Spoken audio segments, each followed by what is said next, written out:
Tama ba yung state mo? I felt that they wanted to convince me to do what they wanted me to do.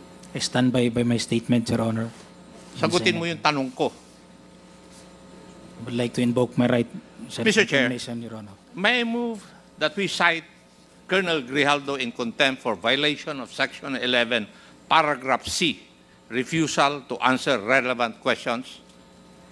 So move, Mr. Chair. Second. Are there any objections? Hearing none, the motion is approved. You are again cited in contempt.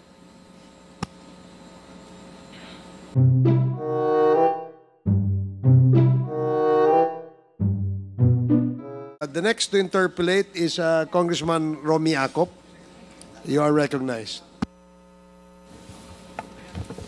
Marami pong salamat, Mr. Chair.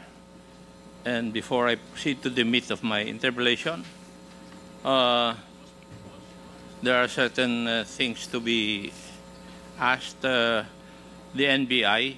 We have asked the NBI before in our previous hearing to conduct the official investigation regarding the Wesley Barayuga case. May I know from the NBI what is the status of the investigation? NBI, Director Lavin, do you want to answer? Please proceed po. Please proceed. Yes, Your Honors, Mr. Chair, thank you. For the NBI, we are already wrapping up, or we are concluding the investigations on the Barayuga murder. And in about 3 weeks' time, we shall be filing our cases against those involved. We are only awaiting the results of the forensic examination on the gadgets turned over by the wife of the victim, Attorney Barayuga, and which was turned over also by this was turned over to our agent in Iloilo, Attorney Arnold Diaz, and he applied for warrants to examine the contents of the gadgets. These gadgets were brought to our main office for the examination, and we should be ready with our reports in about 2-3 weeks' time, Your Honors, Mr. Chair. Thank you. In 3 weeks' time, cases will be filed. Did I understand your answer correctly? Yes, Your Honors, Mr. Chair. Thank you. Marami pong salamat. From the PNP, who would represent the PNP? Anybody from the PNP? Most highest officer present today.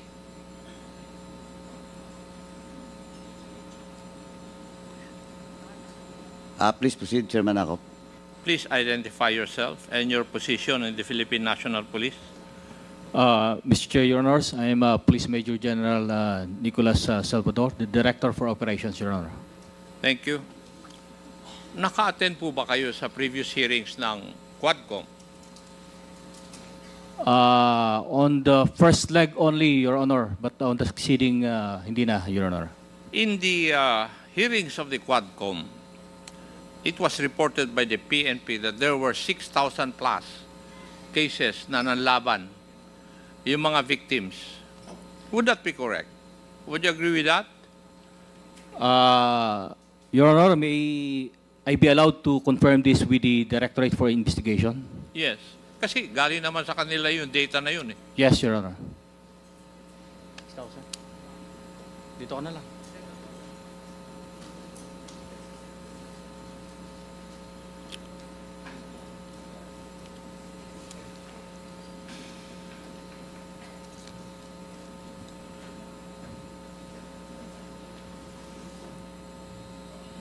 Yes, Your Honor, based on the record given by the DIDM, it is indeed more than 6,000 cases. Yes.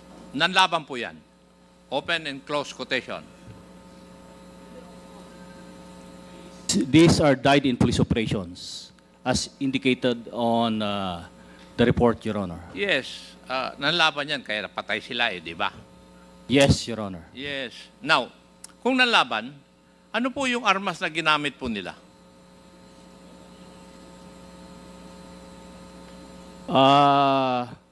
We do not have a record here, Your Honor, but it is within the forensic group, Your Honor. Mostly firearms. Mostly firearms, of course, Your Honor. Yes. Now, in the previous hearing, the PNP was asked to submit a disposition of these firearms as pieces of evidence. Saan po sila nakalagak?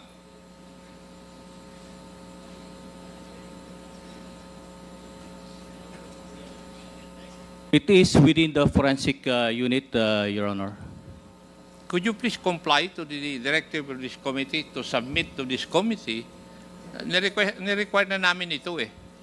Wala pa akong nababasa na report kung ano ang disposition ninyo doon sa firearms allegedly used doon sa 6,000 plus cases.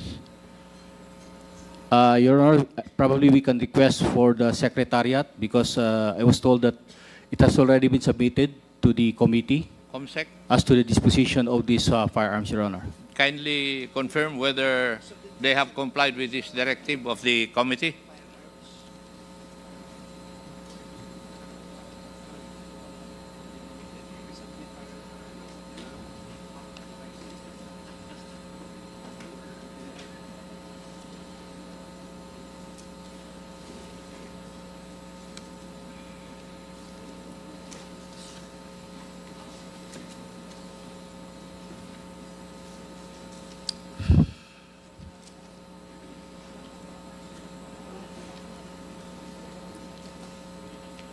Di El Salvador, meron talaga.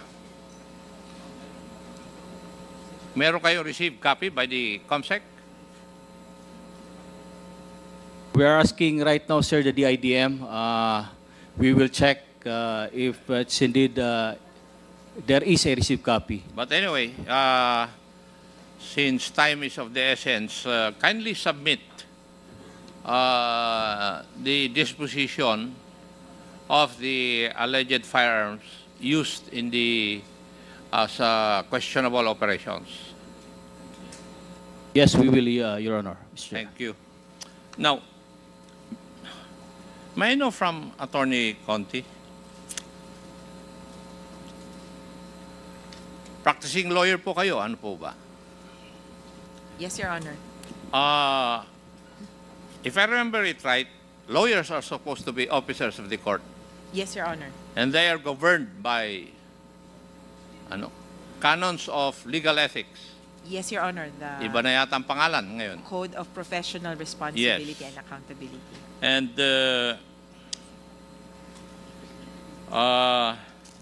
under propriety, a lawyer shall at all times act with propriety and maintain the appearance of propriety in personal and professional dealings, observe honesty, respect, and courtesy, and uphold the dignity of the legal profession consistent with the highest standards of ethical behavior. I believe that would be Yes, sir. substantially correct, Your Yes, Honor. ma'am. Section 5 under Canon of Legal Ethics 2, observance of fairness and obedience. A lawyer shall, in every personal and professional engagement, insist on the observance of the principles of fairness and obedience to the law. Yes, Your Honor. Kindly remember that, Colonel Grijaldo. Hindi. Kaya nga, kaya ko pinatatandaan sa kanya dahil may mga katanungan ako doon eh. Anyway, may I ask the page, COMSEC, or could you please show this to Colonel Grijaldo, if this is his affidavit submitted to the Senate?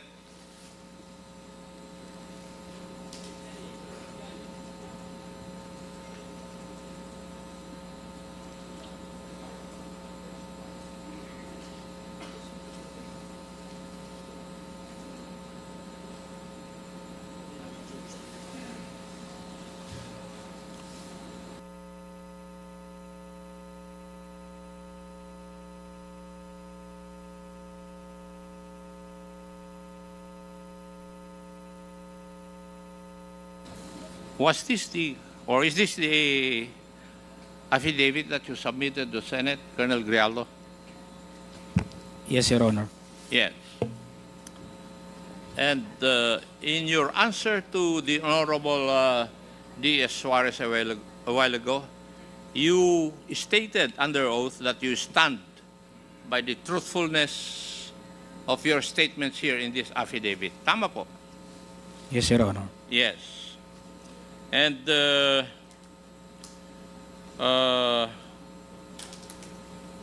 you have imputed certain inappropriate actions on our two colleagues, the Honorable Abante and the Honorable Fernandez. Tama po ba? Your Honor, I will stand by my statement in the Senate under oath, That is and I not would an like to invoke appropriate- my right to self-incrimination, Your That Honor. is not an appropriate answer to my question. Ang tinatanong ko po is, dito sa mga statements mo na ito, you have imputed inappropriate actions by the Honorable Abante and the Honorable Fernandez. Would that be correct? Yes or no? Your Honor, I stand by my statement given at the Senate under oath, Your Honor, and I'll invoke my right for self-incrimination, Your Honor. Okay. May I ask the Honorable Abante and the Honorable Fernandez? Ngayon ako makaganti, Mr. Chairman. And if I may, let me remind the two congressmen that you are under oath. In the statement or sworn statement of Colonel Grijaldo, it stated here, number 4, after I answered questions related to extrajudicial killings and the reward system, I was approached by a security personnel while I was seated as one of the witnesses during the hearing. The said person told me that I was being summoned by Congressman Dan Fernandez. The Honorable Fernandez, do you agree to this statement? Yes, Your Honor. Okay.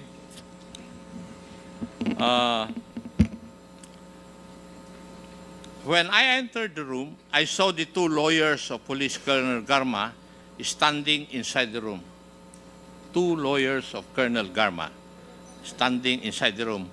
One of the lawyers approached me, then asked me what we were going to talk about. I said that I do not know. May I ask the Honorable Abante and Fernandez if there were really the presence of the two lawyers of Colonel Garma were present? Yes, Chairman Acop, yes. The Honorable Abante, do you agree with Honorable Fernandez? He's talking to somebody, Mr. Chairman. Maybe you can cite him in contempt. Chairman Abante, you're being asked. Chairman Abante, you're being asked by Chairman Acop to confirm the statement. Do you agree with the statement of Colonel Grijaldo that there were two lawyers of Attorney Garma present when you talked with Colonel Grijaldo in a room? Yes, yes, Your Honor. There were two lawyers present. Thank you, Your Honor. According to the affidavit of Colonel Grijaldo, the Honorable Fernandez asked Colonel Grijaldo to sit beside him, and you entered the room and sat on the far end chair on the right. And one of the lawyers of Colonel Garma stood near the back of Colonel Grijaldo. Would that be correct? Ako yung unang dumating, Mr. Chairman.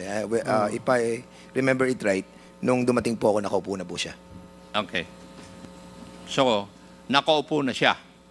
Yes, Your Honor. Okay. The Honorable Abante? Yes, it was a small room, no? Doon lang sa corner na yan. And so, malapit din kami sa isa. We're just near to each other. In fact, Mr. Chair, I'd like to say na when I talked to him before he came in the room, was that because it was Colonel Garma that said that Colonel Grijaldo knows a lot. He knows a lot about this thing. So, sabi ko, sige, total, normal naman yung vetting eh. na ginagawa natin, kinakausap natin. So, we talked to him and sinabi ko kay Colonel Garma, can he corroborate your statement? Ang sabi ni Colonel Garma, yes eh. So, kinausap namin. Your Honors, pasensya na po kayo kasi hindi naman sumasagot kasi sa mga tanong ko si Colonel Grijaldo. Kaya kayo po ang tatanungin ko na muna. Mr. Chair, if I be allowed. The resource person is not allowed to ask questions. No, I'm not asking questions, Mr. Chairman. I will be answering in relation to the answer of Congressman. So you are replying to the question Yes. raised by... Yes, Mr. Chairman. Please proceed. Well, ang totoo po kasi noon, yung pong dalawang lawyer ni Colonel Garma, sila po talaga yung nag-approach sa amin. Ang sinabi po nung dalawang lawyer, if I remember it right, yung pangalan po nung lawyer, si Attorney Victor, nakalimutan ko po yung ipilido. Attorney Kilang and Attorney Kumigan. Yes, opo. Ang sabi nila, kasi kung matatandaan niyo po, yung ating supplemental affidavit na ginawa po ni Colonel Garma was given to us on the day itself. And then, nung binabasa po natin, sabi natin, sino magko-corroborate nito? Sino magbe-betting ito?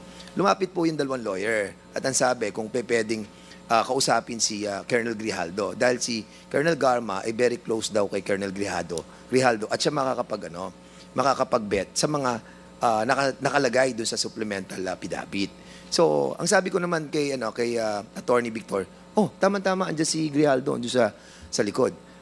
Bakit hindi natin siya imbitahan doon sa room doon, sa may kainan, para nang sa ganon ay makausap natin kung patotohanan niya yung sinabi ni Colonel Garma na magkaibigan sila at ibebet niya yung mga nakasulat doon.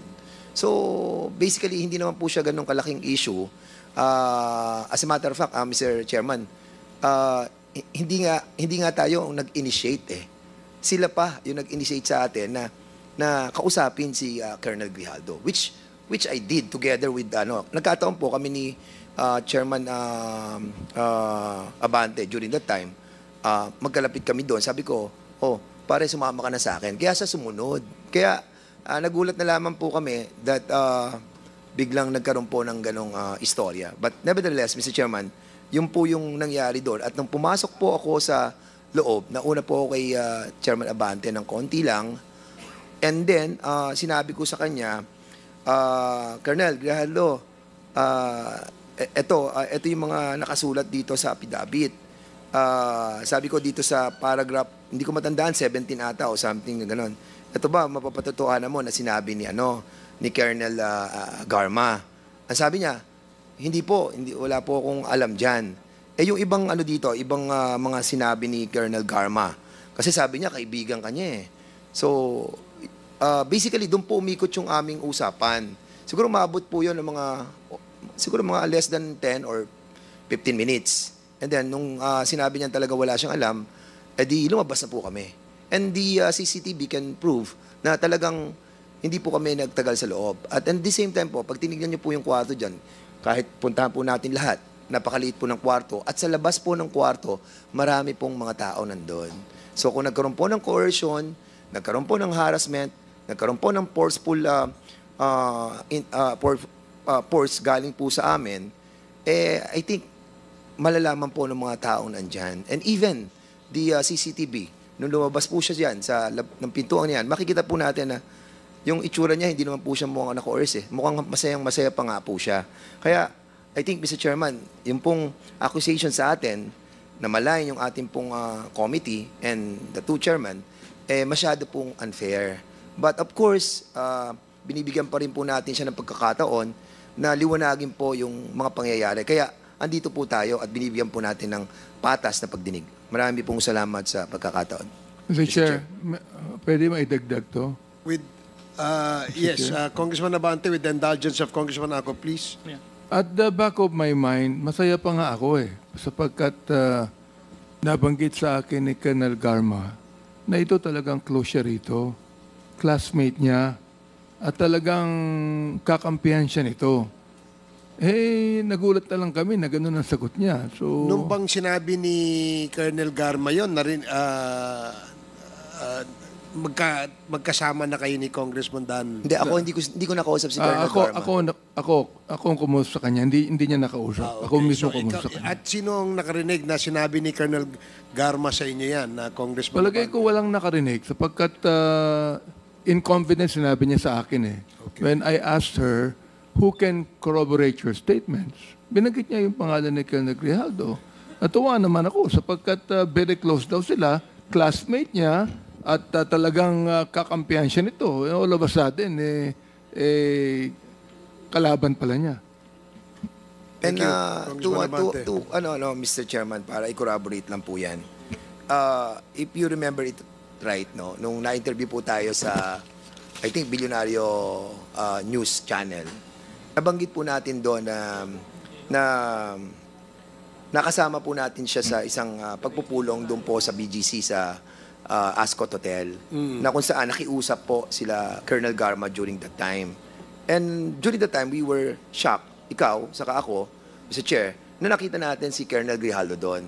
And that's the reason, nang kinausap ako ng abogado doon, na sinabi sa akin na si Colonel Grijaldo at si Colonel Garma ay close, naniwala ako. Because na-meet na po natin siya during that time. And remember, na kayo pa po nagbayad ng dinner. That was 9,000 plus po. Kaya sinasabi ko po to, Mr. Chairman, because we wanted to ferret out the truth. And by doing that, we are initiating some form of talks with those who wanted to speak in this committee. Dahil nga, nagbe-betting po tayo eh.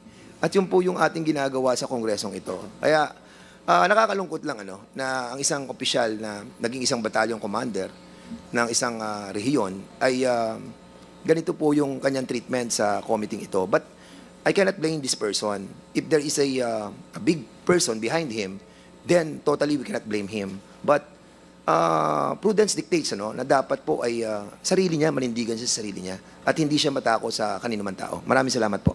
Thank you, Congressman Fernandez. Please proceed, continue, Congressman Acop. Thank you, Mr. Chair. Also in the sworn statement, Kong Dan Fernandez put the paper he was holding on the table and told me, ito ang sasabihin mo sa statement na ito. While pointing to a paragraph on the paper, ito ang second supplemental affidavit ni Colonel Garba. Sabihin mong alam mo ang reward system, i-confirm mo lang. Would this be true, Honorable Fernandez? Po ganyan ang pagkakasabi ko. A while ago, I was testifying in this honorable committee that itinuro ko po, yan, Colonel Grijaldo, ito. Yan, mapapatotohanan mo ba na totoo itong sinabi ni Colonel Garma? Sabi niya, hindi ho, wala ho. Right away. Actually, parang hindi pa nga niya nababasa, parang umihindi na po siya. So, inilipat ko sa kabila. Sabi ko, itong mga ibang nandito, yan, hindi po yan kasi andun po ako sa Davao noong 2000, wala pa ho ako dyan during that time. So, yun lang po yung mga sitwasyon na nasabi ko sa kanya about dun sa supplemental affidavit. Actually, Mr. Chairman, sa una pa lang nararamdaman ko na hindi niya po i-confirm yung mga sinabi ni Colonel Garma. Actually, hindi ko na pinursu. Basically po, yung usapan, parang naging light na lang po yung moment ng usapan. At magmamanifest po yun, yung light moment na usapan namin. Because nung lumabas po siya, masaya siya. And we can even show yung CCTV na hawak po natin ngayon, na makikita natin that wala po sa facial expression niya na he was harassed. Comsec? Yung sinasabi ni Honorable Fernandez na video clip,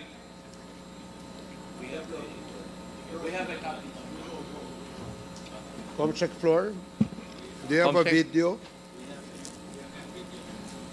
PM. O yan. Colonel Grijaldo enters the holding room. At 7:59 p.m., Attorney Emericio Kilang enters. At 7:11 p.m., Attorney Rotsiv Comigat enters. At 7:19 p.m., Congressman Dan Fernandez enters. At 7:35 p.m., Congressman Benny Abante enters. At 7:35 p.m., Congressman Dan Fernandez and Benny Abante leave the holding room. At 7:36:14 p.m., Colonel Grijaldo exits with Attorney Kilang and Attorney Comiquet. At 7:36:25 p.m., Colonel Grijaldo, all smiles, is seen conversing with Jimmy Fortaleza. I wished it. Sinungaling yan. Thank you, Comsec. Yun pong kay Honorable Abante naman, paragraph 14 of the affidavit. Kong Abante asked me how many years do I still have with the PNP. I answered I still have 4 years before retirement. Then he made the remark, pwede ka pang maging general. I humbly responded to him, masaya na ako sa ranggo ko, sir. Pagkatapos nito, uuwi na lang ako at magtatanim na lang ako ng kamote sa amin. Mr. Chair, I cannot recall, no? Pero kung yan man, nasabi ko, ako ba'y, meron ba akong karapatan na i-promote siya? Sapagkat sinabi niya ron, gusto ko siyang ipapromote. Anong karapatan ko para i-promote siya? Para lang siya magsabi ng gusto kong sabihin niya. Masyado namang akusasyon yan na kahit kailan, hindi ko ginawa kahit kanino. Thank you, Honorable Abante. Paragraph 15. The cordial conversation between us continued. So, walang animosity. Would you agree with that, Your Honors? Na cordial yung conversation niyo? Well, actually, Mr. Chairman, di mo pa binabanggit yan. Kanina sinabi ko nga, after na tinanong na namin yung mga ilang provision dun sa paragraph niya, na alam ko na hindi naman tayo makakakuha ng magandang resulta dun sa confirmation ng betting, sabi ko nga, naging light na lang yung usapan. Hindi ko na alam kung ano mga napag-usapan. At, but after that, umalis na ako. Tapos, sumunod na si Congressman Benny. Pero dinagdag niya. Sa kanya. Mr. Chair, tama. Tama ho. Tama yung sinabi ni Chairman Dan na very cordial. Very light ang usapan namin. Para nabibiroan pa kami dun eh. Nabanggit niya na siya magtatanim ng kamote. Hindi ba biro yun? Yung ba totoo ba yun na magtatanim talaga siya ng kamote pagkatapos na mag-retire? Saka, in all due respect, Mr. Chair, if I may, Mr. Chair, may I be allowed to speak? Kasi, alam niyo po, napakasama naman po ng magiging action namin if we have done something like that without the prior approval of the members of the the chairman of the Quadcom. Never na ginawa po ng bawat isa sa atin yan na meron po tayong gagawing betting ay hindi nalalaman po ng ating pong mga kasamahan. And yung pong most especially kung yung pong coercion at harassment na kung gagawin po namin ay mapuput into jeopardy lahat ng ginawa po ng Quadcom. And hindi naman po kami ganun ka-bobo para gawin yung bagay na yon na alam namin na magkakaroon ng bad repercussion kung sakali na hindi mag-a-agree po si Colonel Grijaldo. And well, ako kasi medyo basically nasaktan po ako doon kasi nga I was expecting that Colonel Garma through sa mga lawyers niya na binanggit na hindi, si Colonel Grijaldo was my parang kasakasamahan na niya before and they were very close. And yung expectation mo na sasabihin niya doon na kino-confirm niya, then suddenly nawala. Kaya po ako medyo na-disappoint during that time. But of course, kasama yun, marami na tayong ganyang kausap na talagang afterwards hindi naman talaga na-confirm. But yun na nga, nagpapasalamat po ako sa committee na to na nabigyan po tayo ng pagkakataon para liwanagin tong issue na talagang nahirapan po tayo dahil sa hindi po pag-attend ni Colonel Grijaldo. Mr. Chair, sa totoo lang, kung siya nasaktan, si Congressman Dan Fernandez, ako naman na-offend sapagkat sa rotohan na lang, nasa mukha ba namin na magko-coerce? Nasa mukha niya. Nasa mukha ba ni Congressman Fernandez na mag-coerce? Ako, nasa mukha ko ba mag-coerce? Tignan niyo nga po yung mukha niya. Compare po sa mukha namin. And The next statement is that I felt that they wanted to convince me to do what they wanted me to do. So, it was the feeling of Colonel Grijaldo na kinukumbinsi niyo siya na gawin yung gusto niyong ipagawa. That was his feeling. The intention may not be that. Hindi po ba tama, Colonel Grijaldo? I-invoke mo na naman yung right mo. Tama ba yung state mo? I felt that they wanted to convince me to do what they wanted me to do. I stand by my statement, Your Honor. Sagutin mo yung tanong ko. I would like to invoke my right Mr. Chair, Your Honor. may I move that we cite Colonel Grijaldo in contempt for violation of Section 11, Paragraph C, refusal to answer relevant questions? So move, Mr. Chair. Second. There is a motion to cite in contempt Colonel Grijaldo for violating Section 11, Paragraph C of our Rules of Procedure Governing Inquiries in Aid of Legislation, and it was duly seconded. Are there any objections? Hearing none, the motion is approved. You are again cited in contempt.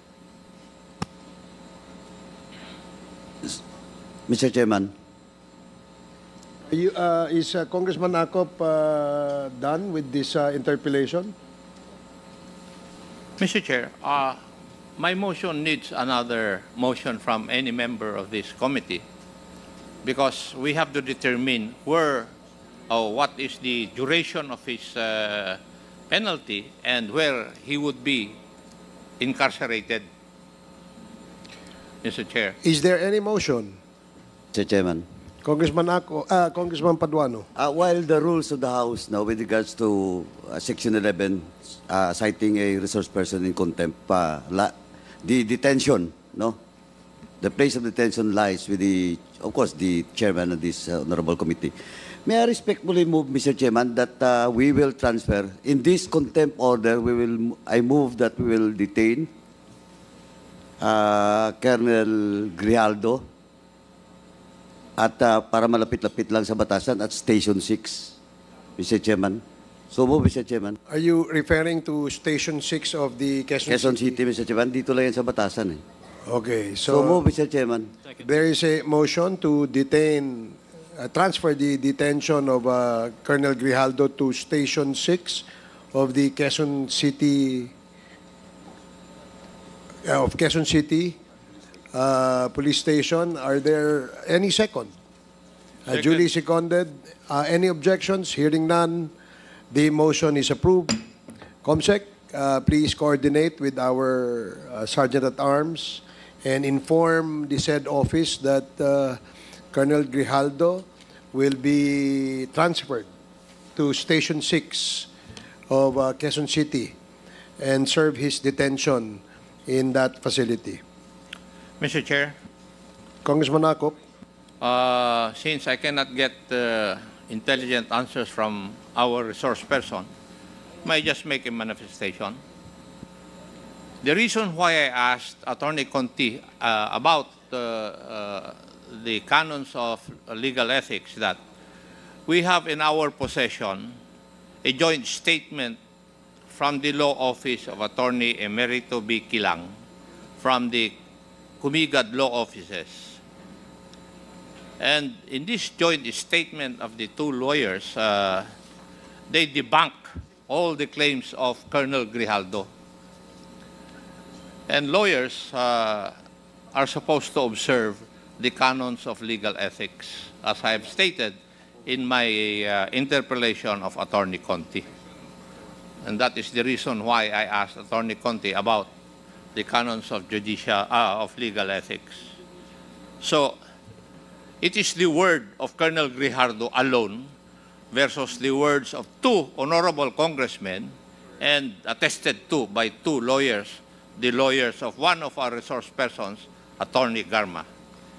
The other manifestation I want to make, Mr. Chair, is that in 4 instances where we invited Colonel Grijaldo, he has refused to attend. Ang timing po niya ng pagka-confine niya, every time na meron tayong hearing, if you look at the calendar of events. Kaya sinasadya niya na magpa-confine para hindi siya maka-attend ng hearing. Marami pong salamat, Mr. Chair. Sir Chair. Thank you, Congressman Acop. May I also make just a short manifestation as to avoid the public that because I get this impression, Mr. Chair, that our resource person, Colonel Grijaldo, wants to, at least impress upon the public that we are cornering him, that we are gagging up on him. Just want to make a manifestation, Mr. Chair, that earlier, Chairman Acop asked him, or the chairman himself asked him if he needs a lawyer so we can provide one. Because he's been invoking his right against self-incrimination, and we understand that. That's a constitutionally guaranteed right. And we do not want to push or to even force anybody, especially if it's our guests and our resource persons, to say something that would incriminate him, that would be used against him at the court of law. He was asked what's the basis of him invoking that right, when in fact the question of Deputy Speaker J.J. Suarez was merely on an affirmation that the affidavit he gave during the Senate investigation was really true, because he was reading on the affidavit and he was quoting word by word the exact affidavit, an exact portion of the affidavit given by Colonel Grijaldo to the Senate hearing. And that was merely a confirmation from him. In fact, when he answered and replied to DS.J.J. Suarez earlier, his response is very much in conflict with the answer in itself. No? Sabi niya, I would stand by my affirmation, I confirm my affidavit, which DS.J.J. was reading, and yet he says he invoked his right against self-incrimination. So he confirmed it, and yet he do not want to confirm it at the same time. So it's a conflict, no? Mismo sa sagot niya. That's the reason why Chairman Acop asked him, what's the legal basis? What's his legal basis for invoking this right against self-incrimination? And being a non-lawyer himself, the chairman was lenient to even ask him, would you want a lawyer? We can provide you. Ang sabi po niya, hindi na niya kailangan. I just want to make this manifestation so that this cannot be twisted online. Because I'm sure there are ready trolls, paid trolls, who will twist this scenario here. Ang gagamitin naman nila sa atin ay ginagangap natin ang ating mga resource person. We have given him all the legal course in order to protect him and ask him kung kailangan niya ng legal advice. And he admittedly responded na hindi. Having said that, Mr. Chair, I have one quick question that I'd like to ask Attorney Conti. Mr. Chair, if I may be allowed. Okay. Yeah, thank you. Attorney Conti, have you been in courts, no? I'm seeing may litigation, no? And you also present evidences minsan yung mga testimonies, ng mga affidavits, minsan in a manner of text message or mga video clips, no? Tama po ba? Yes, Your Honor. Video clips, text messages will be considered as electronic evidence. Yes, okay. Earlier, you watched the video clip kanina when Congressman, the Chairman Dan Fernandez and Chairman Benny Abante entered the room where Colonel Grijaldo was already inside, no? Nakita niyo naman po, no? Yung video kanina. Yes. And after a few minutes, they exited the same room. Tama po ba? Yes, Your Honor, I saw that. As a lawyer, based on your experiences in trial courts, no? Assuming that this is an evidence, and I presume this is an evidence, Mr. Chair, to prove that the two gentlemen here were telling us the truth and nothing but the truth, as opposed to the affidavit of Colonel Grijaldo.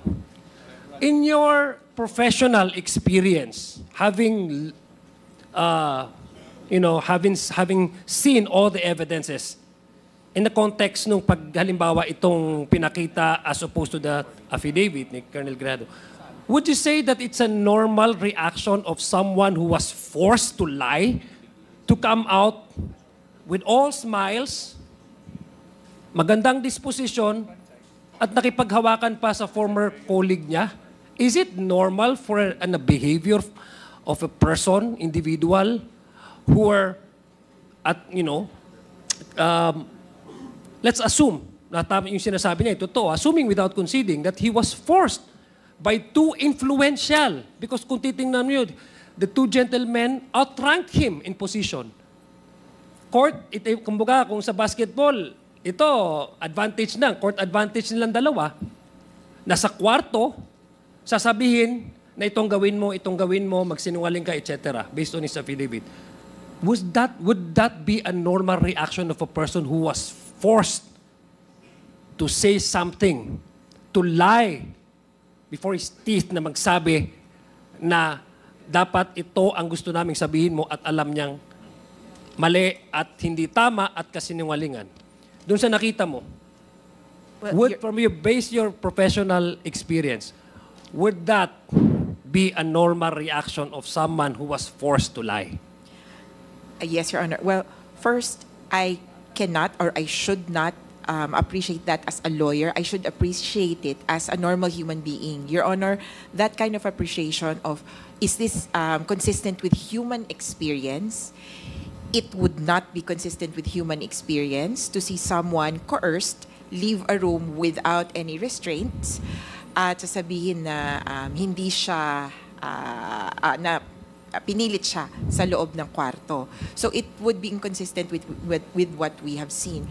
And Your Honor, this kind of evidence will only prove that, however, on the other hand, that these gentlemen went into the room, left the room at these times, and the last person to leave the room was Colonel Grijaldo without anyone keeping him in detention.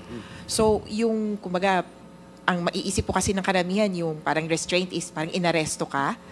His freedom to leave the room without any pressure or even without the presence of the two others. I think the two lawyers were still inside the room. We did not see that in the video. It would say that Colonel Grijaldo was not under arrest. To an extent, as a human being, I would say he was not under duress. Thank you for that response, Attorney Conti. In fact, Mr. Chair, the responses and the explanation of the two gentlemen, the two chairmen, was actually believable because based on sa mga responses niya, wala naman, it was plainly evident, paglabas nila, it reinforces yung mga sinasabing, yung atmosphere doon sa kwarto ay hindi naman ganun intense, no? Kasi nung lumabas sila, hindi naman for few minutes, so parang ordinary day lang. As opposed to Colonel Grijaldo, who was, I suspect, parang masyado siyang, sabi niya, may reflection pa nga eh, nag-quote pa nga siya ng Biblia. And he even went to the Senate to testify before the whole country watching that he was forced to say something and to lie. Ganon yung impact nung sinasabi niyang coercion na ginawa ng gentleman. And yet, when we look at the video, watch the video, it seems as an average-minded person, wala pong hindi po normal na behavior ang isang tao na he was forced to lie, he was coerced, under duress, tas lalabang with all smiles at nakangiti. Sir Chair, yun lang. I'd like just to make that manifestation because again, I don't want to impress upon the public because there's an attempt, really, by this research person na i-twist itong nangyayari sa atin tapos may mga paid trolls na naman na ready to debunk all the truthfulness of whatever we have gathered here in this committee hearing tapos ito-twist nila that we are ganging up on him, Mr. Chair. Well, if I may just comment on that manifestation. Yes, correct. We expect that there will be trolls again prying on this particular hearing. This resource person has this penchant for playing victim. No? Yan ang ano niya, yung laging biktima siya eh. No? But ang katotohanan, ang video ay hindi po nagsisinungaling. No? Kung ikaw ay talagang may paninindigan at gusto mong tayuan ang sinabi mong katotohanan, eh hindi ganyan ang iyong demeanor. So, that is my observation, Your Honors. In fact, darating ang panahon na mag-iisip ka rin eh. Iisipin mo rin na Hindi mo na makakayang itago yung iyong konsensya doon sa iyong pagsisinungaling.